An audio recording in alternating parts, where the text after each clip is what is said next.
이 시간 자족의 능력이라는 제목으로 하나님 말씀 증가하겠습니다. 우리가 함께 읽은 빌립보서 말씀은 사도 바울이 AD 63년경 로마의 감옥에 갇혔을 때에 기록한 편지입니다. 정확히 말하면 일반적인 감옥이 아닌 로마의 한 셋집에서 가택 연금된 상태에서 빌립보 교회 교인들에게 보낸 편지가 바로 빌립보서입니다. 이 빌립보 교회는 바울이 2차 전도 여행 중에 개척한 유럽의 첫 번째 교회였습니다. 바울과 실라는 빌립보 지역에서 점치는 귀신 들린 여종을 고쳐준 일이 있었습니다. 이 일로 인하여서 감옥에 갇히는 고난을 겪어야 했습니다. 그러나 그들이 옥중에서 기도하고 찬송하였을 때에 하나님께서 그 옥문을 활짝 열어주시는 놀라운 경험을 하게 되었고, 그 사건을 통해 두려움에 떨던 간수에게 바울은 주 예수를 믿으라, 그리하면 너와 내 집이 구원을 받으리라 라는 놀라운 복음을 선포하게 됩니다. 그 결과 간수와 그의 온 가족이 예수를 믿는 구원의 역사가 일어나게 되었고, 자색옥감 장사였던 루디아의 헌신으로 시작된 교회가 바로 빌립보 교회입니다. 그래서인지 빌립보서는 짧은 4장 속에 기뻐하라, 기뻐하라, 이 기쁨이라는 단어가 무려 16번이나 등장하게 됩니다. 그래서 별명을 붙이기를 이 빌립보서는 기쁨의 서신이다라고 그렇게 부르고 있습니다. 자, 그런데 놀라운 사실이 무엇입니까? 이 기쁨의 고백이 편안한 환경에서 나온 것이 아니라는 것입니다. 바로 감옥이라는 현실 속에서 나왔다라는 사실입니다. 기도의 응답이 있기 때문에 나왔다라는 것이 아닙니다. 매이고 답답하고 갇혀있는, 여전히 응답이 없는 현실이었지만 바울은 권면합니다. 기뻐하십시오, 기뻐하십시오. 그럼에도 불구하고 그리 아니하실지라도 기뻐하십시오. 이 바울의 기쁨의 고백은 상황이 만들어준 기쁨이 아니었습니다. 그 기쁨은 환경이 아니라 주님께서 주신 기쁨이었고, 상황을 넘어서는 바로 예수 그리스도로부터 나온 기쁨이었다라는 것입니다. 오늘 보면 11절과 12절에서 바울은 이렇게 고백합니다. 다 같이 우리 4장 11절과 12절 말씀 다시 한번 읽어보겠습니다. 시작. 내가 궁핍함으로 말하는 것이 아니니라. 어떠한 형편이든지 나는 자족하기를 배웠노니 나는 비천에 처할 줄도 알고 풍부에 처할 줄도 알아. 모든 일 곧 배부름과 배고픔과 풍부와 궁핍에도 처할 줄 아는 일체의 비결을 배웠노라. 아멘. 여러분, 바울이 어떠한 상황 속에서도 기뻐할 수 있었던 이유가 무엇입니까? 성경은 분명하게 증언하고 있습니다. 바로 어떠한 형편이든지 나는 자족하기를 배웠다라고 그는 고백하고 있습니다. 여러분, 여기서 이 자족이라는 단어가 매우 중요합니다. 이 자족은 헬라어로 아우타르케스라는 말입니다. 이 말은 자기 안에 충분함이 있다, 외부 환경에 의존하지 않는 상태라는 뜻을 가지고 있습니다. 당시 사람들은 이 말을 내가 강해져서 내 마음을 단련해서 스스로 해결한다라는 의미로 사용을 했습니다. 자, 그런데 바울의 자족은 전혀 달랐습니다. 바울의 자족은 나 자신으로 내가 강해져서 충분한 상태가 아니라 바로 그리스도 안에서 충분한 상태, 바로 그리스도로 충만한 상태가 바로 자족이다라고 그는 고백을 하고 있습니다. 그래서 바울은 말합니다. 비천하든 풍부하든 배고프든 배부르든 그 모든 형편 속에서 나는 괜찮다. 왜냐? 내 안에 그리스도가 있기 때문이다. 내 안에 그리스도로 충만하기 때문이다. 이것이 바로 바울이 정의하고 있는 자족이다라는 것입니다. 바울은 자족을 정의한 이후에 13절에서 이렇게 고백하죠. 내게 능력 주시는 자 안에서 내가 모든 것을 할 수 있느니라. 이 고백은 자기 확신이 아니라 바로 그리스도 안에서 얻은 자족의 열매였습니다. 자족은 나는 괜찮다, 나는 강해질 수 있다라는 자기 최면이 아닙니다. 체념도 아니고 포기도 아닙니다. 자족은 그리스도께서 내 안에 계시기 때문에 환경이 바뀌지 않아도 바로 그 환경 앞에, 그 어려운 현실 앞에 믿음으로 설 수 있는 상태가 바로 자족이다라는 것입니다. 누구 때문에요? 바로 주님이 내 안에 계시기 때문에 흔들리지 않는 것, 바로 그 자족을 나는 배웠다, 그 자족을 주시는 그 주님 안에서 내가 모든 것을 할 수 있다라고 바울은 고백을 하고 있다라는 것입니다. 여러분, 그런 점에서 우리의 신앙을 가만히 보면 두 종류의 신앙을 보게 됩니다.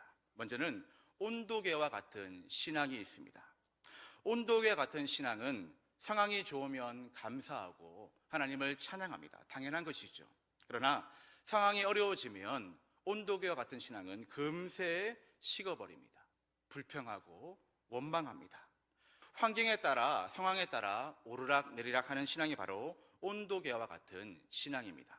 그러나 또 하나의 신앙이 있습니다. 바로 온도 조절계와 같은 신앙입니다. 보일러 온도를 25도에 맞춰 놓으면 방이 그 온도로 맞춰지게 됩니다. 너무 더워서 20도로 낮춥니다. 그러면 그 온도로 방 온도가 조절되어집니다. 환경이 나를 끌고 가는 것이 아니라 바로 믿음이 환경을 조절하는 것입니다. 그래서 온도 조절과 같은 신앙은 어려운 상황과 환경을 만나도 그 상황 때문에 잠시 믿음이 흔들릴 수 있지만은 계속적으로 흔들리는 것이 아니라 오히려 그 믿음으로 나의 믿음의 온도를 말씀을 가지고 25도로 높여야 되겠다. 바로 그 믿음으로 나의 환경을 조절하고 그 상황 앞에 서서 끝까지 주님을 붙드는 신앙이 바로 온도 조절계와 같은 신앙입니다. 제 아이들이 어렸을 때 자주 하던 놀이가 있었습니다. 제가 팔과 다리로, 특별히 둘째 아이가 참 운동을 좋아하고 힘이 센데요, 지금은 제가 그 힘을 당해내지 못합니다. 초등학교 때까지만 해도 제가 충분히 이겼습니다. 아이를 꼭 끌어안고 빠져나오기 게임을 하는 것이죠. 그러면 아이가 안간힘을 써서 빠져나오려고 합니다. 누가 이길까요? 제가 이기고 있다가, 제가 당연히 이기고 있다가 꼭 마지막이 되면 간발의 차로 제가 집니다. 그러면 둘째 아이는 너무 좋아서 내가 아빠를 이겼다고, 내가 아빠보다 힘이 세다고 너무너무 좋아하게 되는 것이죠. 자, 여러분, 그런데 제가 정말로 힘이 없어서 진 것일까요? 절대 아닙니다. 힘이 있기 때문에 져줄 수가 있는 것입니다. 힘이 있기 때문에 이기고 지는 것을 제가 조절할 수가 있는 것입니다. 여러분, 이것이 바로 믿음의 능력입니다. 환경에 굴복당하는 것이 아니라 내 믿음으로 환경을 조절하는 것입니다. 바울이 말한 자족도 이와 같습니다. 상황을 이길 만큼 강해졌다라는 말이 아닙니다.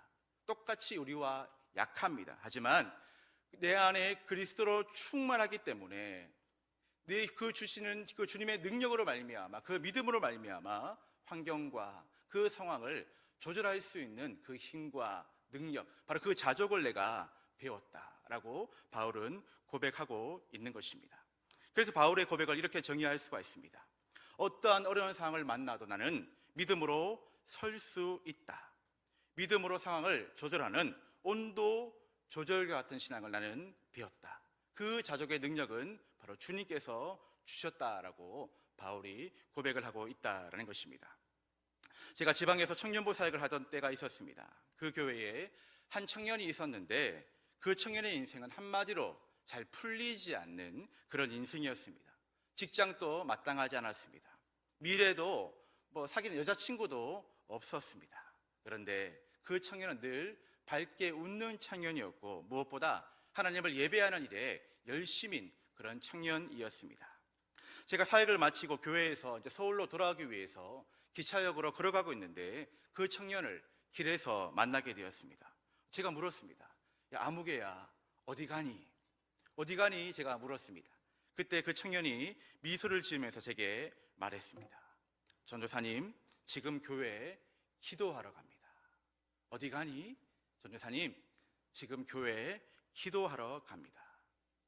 기도하러 갑니다. 그 한마디가 제 마음을 붙들었습니다. 그 청년의 상황을 보게 되면 전혀 변한 것이 없습니다. 미래가 없습니다. 답답해 보입니다. 그런데 전도사님, 지금 교회에 기도하러 갑니다.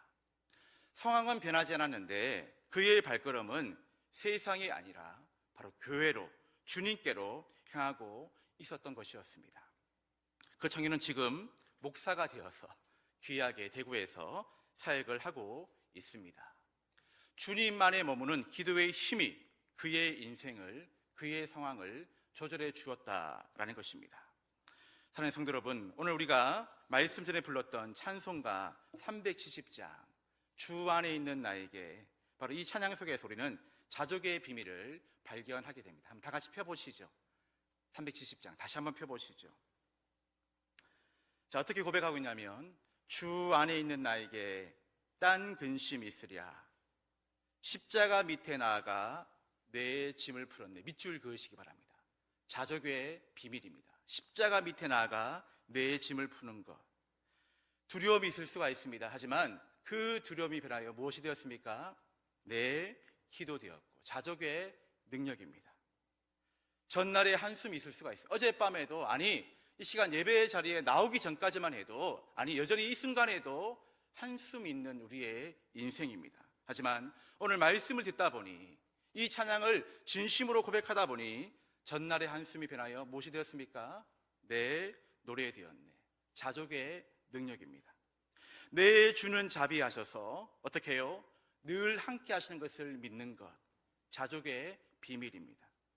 우리가 궁핍합니다. 재정적으로, 환경적으로, 건강적으로 여러 가지 궁핍함이 있을 수가 있습니다. 하지만 주님께서 주님의 때에 주님의 방법으로 채워주심을 믿는 것, 바로 자족의 비밀입니다. 오늘 우리 샤마르가 고백하셨죠. 주의 말씀 위에서 변함없는 이 약속을 굳게 믿는 것. 내 주와 맺은 언약은 어떻게 변하지가 않습니다. 영 불변하시니 이것을 끝까지 붙드는 것, 바로 자족의 능력입니다. 언제까지요? 그 나라 갈 때까지 늘 보호하심을 믿는 것. 내가 잘해서가 아니라 말씀이 강하기 때문에, 내가 믿음이 있어서가 아니라 말씀이 강하기 때문에 그 나라 가기까지는 늘 보호하심을 믿는 것, 바로 자족의 고백입니다.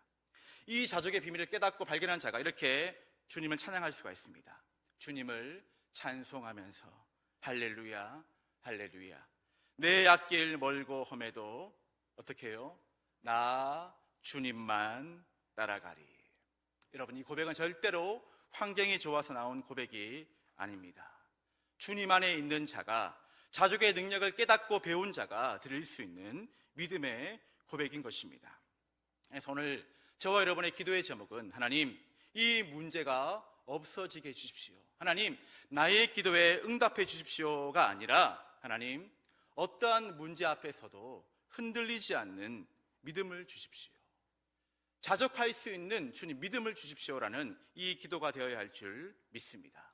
그리고 이 기도의 응답 후에 내게 능력 주신 자 안에서, 내게 자족의 은혜를 베풀어 주시는 그 주님의 능력 안에서 내가 모든 것을 할 수 있습니다. 이 모든 것이 잘 되는 능력이 아니라 바로 자족하는 능력, 주 안에 있을 때 주시는 자족하는 능력인 줄 믿습니다. 바라고 소망하기는 저와 여러분의 신앙이 온도 조절기와 같은 그런 신앙의 소재가 되어서 환경에 끌려다니지 않고, 사람의 말에 끌려다니지 않고, 바로 믿음으로 그 모든 환경을 조정하여서 믿음으로 승리하는 여러분의 삶 될 수 있기를 주님의 이름으로 축복합니다. 오늘 이 하루도 불평 대신 감사로, 두려움 대신 순종으로, 이 자족의 능력으로, 주님께서 주시는 힘과 능력으로 승리의 삶 살 수 있기를 주님의 이름으로 축복합니다. 기도하시겠습니다.